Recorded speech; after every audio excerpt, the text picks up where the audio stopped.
नमस्कार मंडळी, स्वागत आहे नवीन व्हिडिओमध्ये। ही स्टेट बँक ऑफ इंडिया आहे। मी ह्या साईडला उभी आहे। थोडंसं काम होतं म्हणून आलेले। आत्ता तर झालं पटकन काम, पण अदरवाईज माझा अनुभव काय चांगला नाही आहे या बँकेच्या बाबतीमध्ये। एक काम धड होत नाही, 17 फेऱ्या मारायला लावतात आणि माझ्या वडिलांच्या वेळेला तर जरा तेव्हा तर माझं डोकंच फिरलेलं आहे या बँकेवरती। वडिलांची जी काही ठेव होती बँकेमध्ये त्याच्यावर त्यांनी मला नॉमिनी ठेवलेलं, मला चांगलं आठवतं। मी साईन पण केली होती ॲज अ नॉमिनी म्हणून। पण पप्पांच्या डिमाईज नंतर जेव्हा आम्ही ते क्लेम करायला आलो अमाऊंट, तेव्हा हे सांगतात की तुमच्या माणसाने नॉमिनी ठेवलंच नाही। आणि मग वकिलाकडे जाऊन कितीतरी 1000 रुपये संपवून मग त्यांनी आम्हाला ते करायला लावलं। ते ऐकतच नव्हतं की नॉमिनी आहे म्हणून। तर तेव्हापासून जे डोकं फिरलं की नाही। पण आता काय आहे, खाता आहे बोलल्यावर थोडंसं काम होतं ते यायला लागलं। तर माझं डोकं फिरतं। मला आवडत नाही स्टेट बँक ऑफ इंडिया, अजिबात नाही आवडत। त्याच्यापेक्षा दुसऱ्या बँका परवडतात। तुमचं पण SBI रिगार्डिंग असं काही असेल तर प्लीज कमेंट्समध्ये सांगा की मीच काय धारणा करून बसते। पण मी खूप जणांचं ऐकलं आहे, हे लोक ना स्टेट बँक ऑफ इंडियावाले जाम डोकं फिरवतात। श्री स्वामी समर्थ।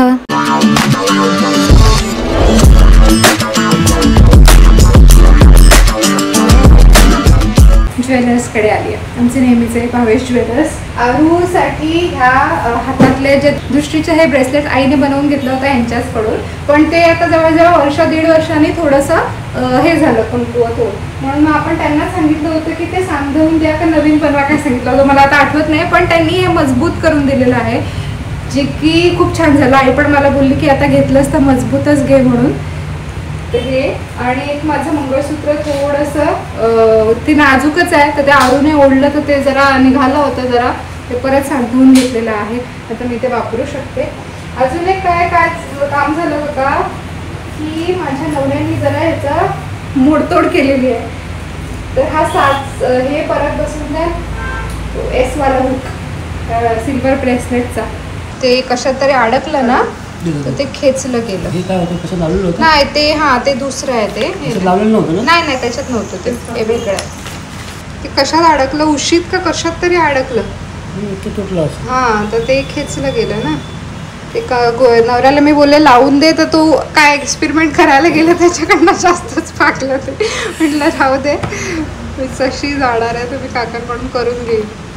तर आता हे पण त्याला होतं लांबीला ना, म्हणून आपण काय केलेलं, इथे काहीतरी एक फासा अडकवून घेतलेला इथे कुठेतरी, आणि त्याच्यात हे हुक आपण अडकवायचं, बरोबर। तर मला वाटतं इथे अडकवून घेऊया, एक हे साईल ठेवू आपण, आणि मग एवढ्याच ह्याच्यातच हे गुंफून घ्या, हे म्हणजे सिल्वरची एक हे टाकून रिंग टाकून, म्हणजे ते पडायला पण नको, एकाला एक ते अडकून राहील। इथून कुठून तरी तुटलेलं, आरूने खेचलेलं ना। इथून दोन ठिकाणी तुटलं होतं, दोन ठिकाणी एक पहिला होता। ते वापरू तरी शकते। तो काय जोरात ओढतो ना। हे बघा, हे कसं एकात एक गुंफून घेतलंय म्हणजे पडायला नको। लास्ट टाइम पण असंच केलेलं। हे जे सिल्वरची दृष्टीचं ब्रेसलेट आहे ते कुशलदादा तेजोहिनीने आरूला दिलेलं, आणि हे सोन्याचं जे आहे ते माझ्या आईने। आता सुद्धा ह्या सोन्याचे पैसे मी नाही पे करणार आहे काका, ते आईच देणार आहे। तिने मला सांगून ठेवलंय, त्यांच्याकडे जा आणि त्यांना सांग आई फेरी मारेल। पैसे कुठे विचारता? तुम्ही विचारले तर मी सांगते। आम्ही नेहमीचे गिऱ्हाईक आहोत त्यांचे, म्हणजे माझे लग्नाचे दागिने असो, माझ्या आईचं काही करायचं असो इकडेच। कारण की मला वाटतं हे आईचे पालक, म्हणजे आई शिक्षिका आहे माझी, तर तुमची मुलं आईकडे शिकली असं काहीतरी ना, असं काहीतरी आहे। तेव्हा मी खूप लहान होते, तर मी आईसोबत खूप लहानपणापासून येते यांच्याकडे। तेव्हापासून आमचं सगळं सोनं दागिने काय असेल ते इथूनच करतो आम्ही। भावेश ज्वेलर्स, अलिबागमध्ये कान्होजी आंग्रेंची जी समाधी आहे त्याच्या ऑपोजिट साईड। माझ्या रुखवतामध्ये चांदीच्या मूर्ती दिलेल्या, त्या तुम्ही विचारत होता कुठून घेतल्या, त्या ह्यांच्याकडूनच घेतल्या होत्या। भरीव चांदीच्या मूर्ती आणि खूप छान आहेत, रेखीव अशा आहेत। कुठून घेतल्या होत्या? इथूनच घेतल्या होत्या। आत्तासुद्धा मी एक शॉर्ट व्हिडिओ अपलोड केला होता रिसेंटली, त्याच्यावर पण कमेंट्स होत्या की ते कुठून घेतलं होतं। म्हणजे गणपतीमध्ये नवीन जावयाला जेव्हा काहीतरी देतात तेव्हा ज्या चांदीच्या वस्तू आईने दिल्या होत्या, मग ते मोदक असतील 21 मोदक, किंवा ते केळी असतील चांदीची, किंवा जास्वंदीचं फूल, ते सगळं इथूनच केलं होतं। तुमचे प्रश्न होते म्हणून सांगते। गुरुचरित्र पारायणाच्या वेळी नेसलेली साडी दिलेली ड्रायक्लिनिंगला, खूप दिवस झाले कलेक्ट करायचं राहून गेलं। गणपतीचा पण सीझन होता मध्ये, आता आले कलेक्ट करायला। प्लस गणपतीमध्ये वापरलेले काही ड्रेसेस आहेत ते द्यायचे होते ड्रायक्लिनिंगला, म्हटलं दोन्ही कामं होऊन जातील। आणि हे कपडे द्यायचे आहेत, हे ड्राय क्लिनिंगला द्यायचे 3, आणि हे फक्त प्रेस करायची आहे साडी।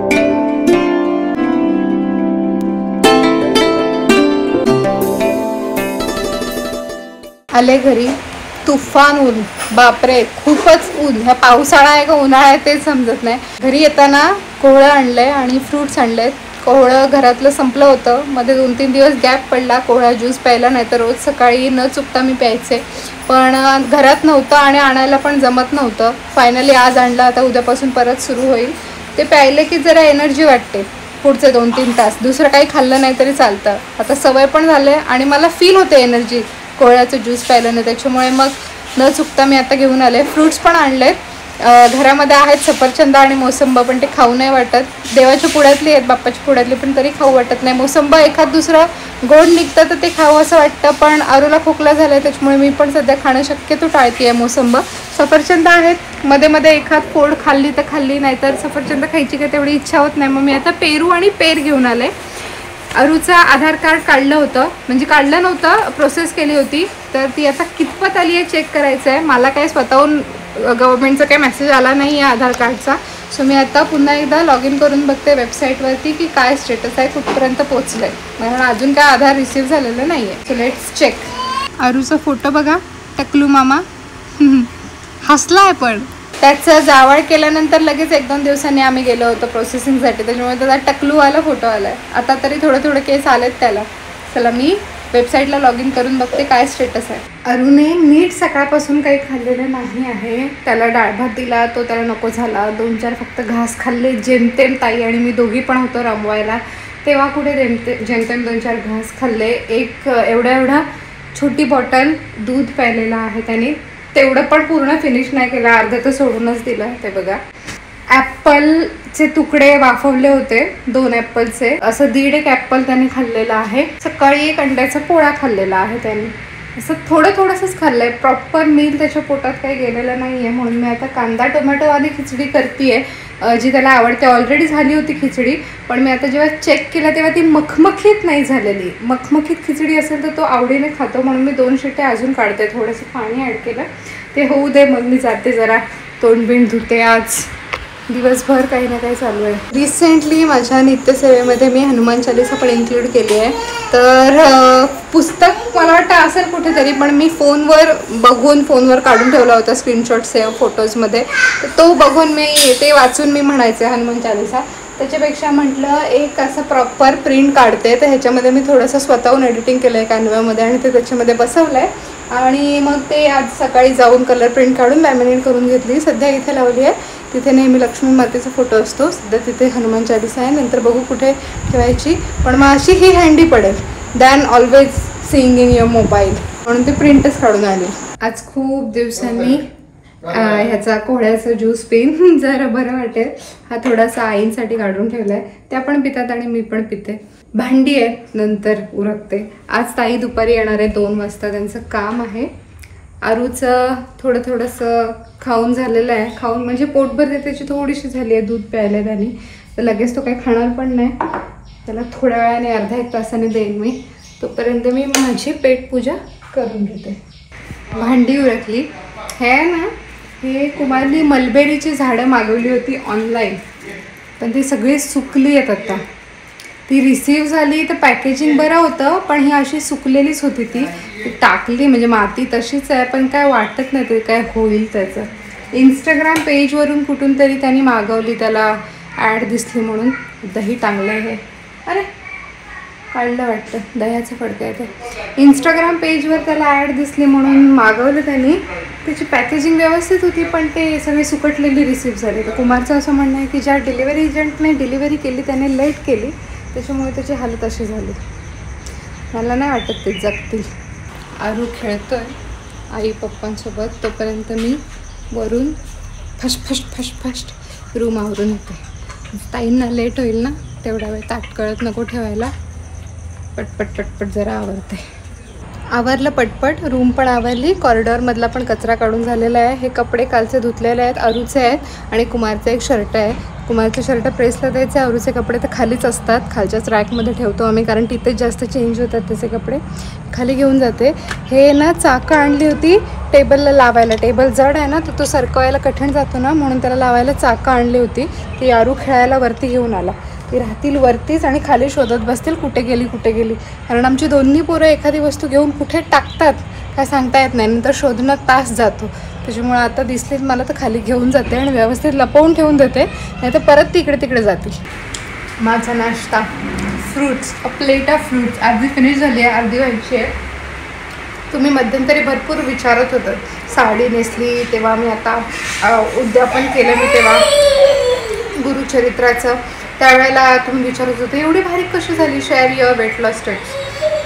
काही मेजर करत नाही, घरचंच खाते, पण सकाळी उठून पोळ्याचा ज्यूस पिते आणि नाश्त्याला मोस्टली फ्रूट्स खाते, किंवा जेव्हा कधी भूक लागेल मोस्टली फ्रूट्स, मोस्टली तेच असतं. त्याच्यामुळे नॅचरल पोटात जातं, ते लवकर डायजेस्ट होतं आणि त्याच्यामुळे मग हेल्प होतं वेट लॉस करण्यामध्ये. अदरवाईज पहिले कसं व्हायचं, चहा खारी खा, चहा शेव खा, चहा हे चहा ते, त्याच्यामुळे लॉस तर व्हायचं नाही, कारण की वर्कआउट कमी करायचं नाही, उलट गेन होत राहायचं. But because of this I don't know, but it helps me. थोडं लाईट फील होतं, थोडं हलकं वाटतं आता, because of consumption of these such a kind of food. गणपतीमध्ये बाप्पाच्या पाठी बॅकड्रॉप होता हा पडदा, चांगला नवीन आणि महागाचा पडदा आहे. तो वरती तो व्यवस्थित पॅक करून ठेवायला लागेल, जड आहे जाम, हात दुखायला लागला. मला माझा आयपॅड आणि एक फोन खाली न्यायचा होता, चार्जिंग पहिलं बघायला लागतं.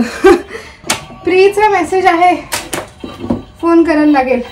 माझी मैत्रीण येते वाटतं आठवणीला अधूनमधून.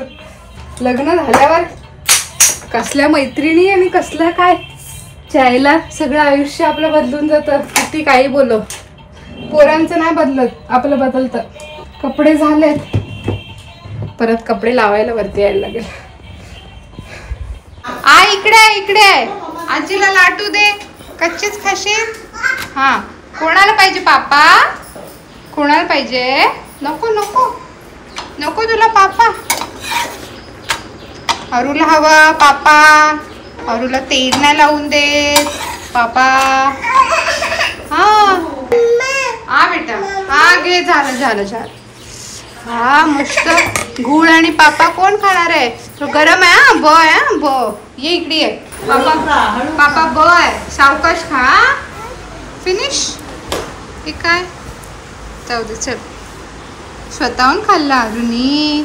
छान बाबू, छान बाबू, छान बाबू. थोडीशी घाण केली पण चालते. एक पापाचा तुकडा एक राहिला तिकडे, पापाचा एक तुकडा राहिला तिथे. पापाचा तुकडा तो राहिला, तो खा. हा फिनिश कर पापा, खाऊन टाका पापा, खाऊन टाका. Very good. गूळ आणि पापा फेवरेट आमचा.